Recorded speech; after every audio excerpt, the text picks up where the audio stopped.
नमस्कार. आता शासनाने लाडक्या बहिणीची के.वाय.सी करण्यासाठी सुरुवात केलेली आहे.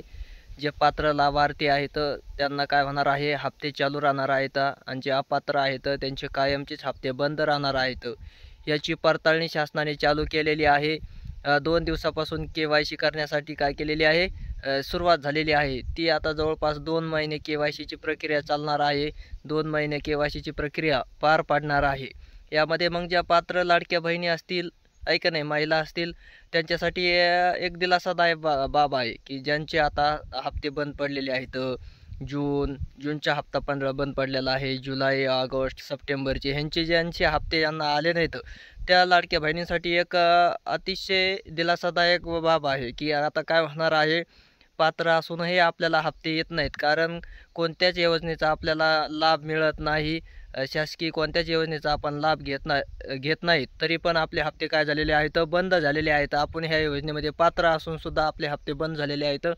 अशा लाडक्या बहिणीसाठी एक दिलासादायक बाब आहे की ज्यांचे रोखलेले आहेत हप्ते, मग ते जूनचा असेल, जुलैचा असेल, ऑगस्टचा असेल, सप्टेंबरचा असेल, आहे का नाही, हे हप्ते जे आहेत रोखलेले आहेत, त्यांची के.वाय.सीची प्रक्रिया पूर्ण केल्यानंतर, त्यांचं व्हेरिफिकेशन झाल्यानंतर, त्यांची छाननी झाल्यानंतर त्यांना काय होणार आहे, तर हे हप्ते मिळणार आहे. तर त्यांना ही दिलासादायक बाब आहे. कारण सर्व गोष्टीचा मध्ये आपण काय करत असतो, या योजनेमध्ये बसतात तरी पण आपल्याला हप्ते येत नाहीत.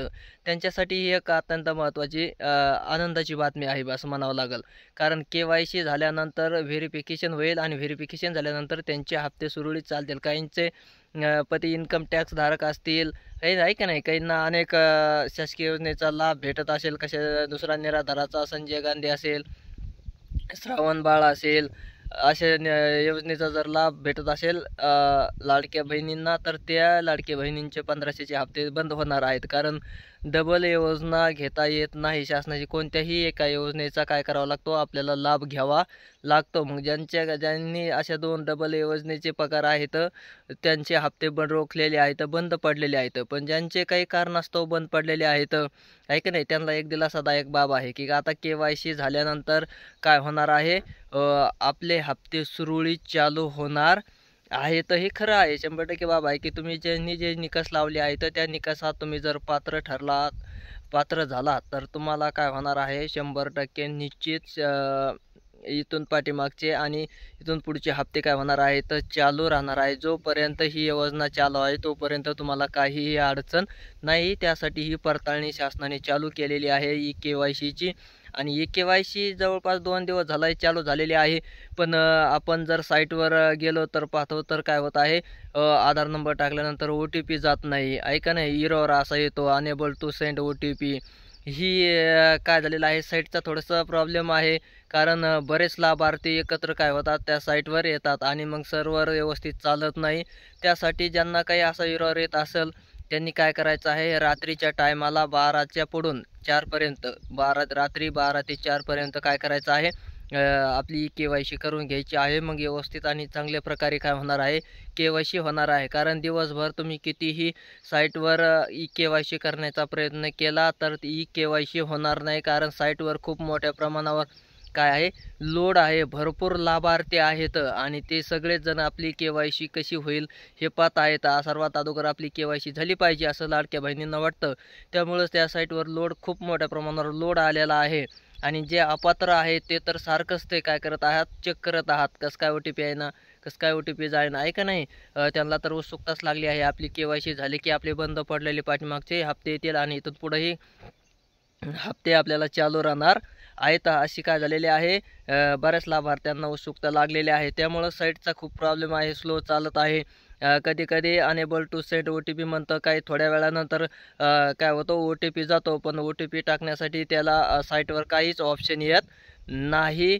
त्यामुळं काय करायचं आहे, ज्यांनी होईन तेवढं आपण काय करायचं आहे, रात्री 12 ते 4च्या आसपास काय करायचं आहे, पाहायचं आहे OTP सोडून. तेव्हा काय होणार आहे, सुरळीतपणे साईट चालते आणि व्यवस्थित प्रकारे आपल्या के.वाय.सी होते, कारण दिवसभर खूप त्याच्यावर लोड असतो, त्यामुळे OTP जात नाही. अनेबल टू सेंड OTP असं काय करत आहे, एरर येत आहे, सांगत आहे. आणि काहींचा जर आधार नंबर टाकला की आपण त्या पात्र यादीमध्ये नाही, तर म्हणजे आपण त्या यादीत KYCच्या यादीत पण नाही, तर कारण त्यातून सुद्धा आपण काय झालेलं आहे, बाहेर निघलेलं आहे. की त्यांनी समजायचं आहे की आपल्याला इथून पुढचे हप्ते वगैरे काहीही मिळणार नाहीत.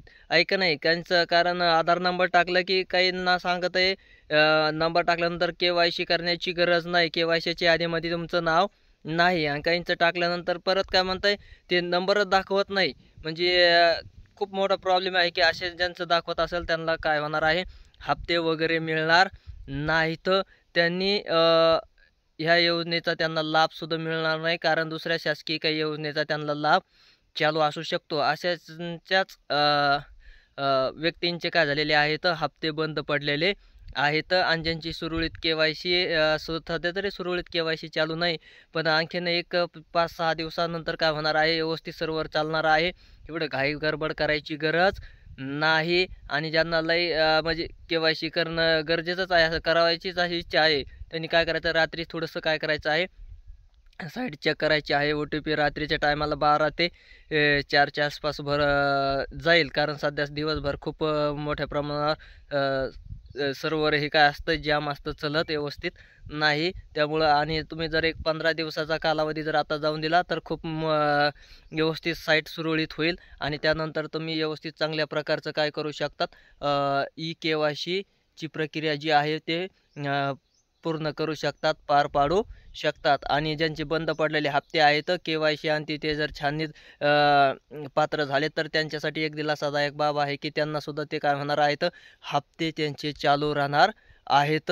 ही एक त्यांना काय अत्यंत महत्त्वाची बाब आहे असं म्हणावं लागेल, कारण KYC केल्यानंतर 100% नक्कीच त्यांचे हप्ते काय होणार आहेत, चालू राहणार आहेत. धन्यवाद.